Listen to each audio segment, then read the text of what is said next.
So if you've ever had problems with one of these, which is getting the flywheel off using an old style puller, you can see this one's had the thread cut down already. Because lots of pullers are made of cheese, and there are certain flywheels of which the old style Varitronic is about the worst, where if the flywheel's been done up really tight, sometimes the pullers rip the thread out instead, and you end up, if the thread ends up damaged, you end up like this one, which has been hacksawed down in order to make it reusable. Now, some of the problem is that they tend not to be very tight in the thread. So this one here, for instance, that's in a few threads, but you can see the amount of wobble on there.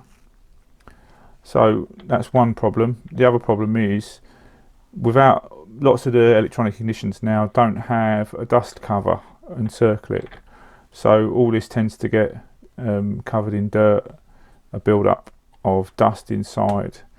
So this new flywheel puller from made in England, it says, from Spitfire tools and available from Scooter Surgery, and I think probably shortly going to be available from ScooterLab.UK as well, from SLUK. Features a couple of good things. Firstly, they've made a real point of making the threads nice and accurate, so you can see this one has got no wobble in the thread. And the second useful thing they've done is they've made it like a tap. They've actually got little slots in the thread that are designed to pull out dirt as you wind them in.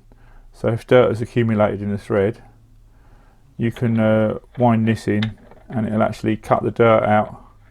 Basically, it's a bit more expensive than your normal Lambretta Flywheel puller, but it's also a bit better quality.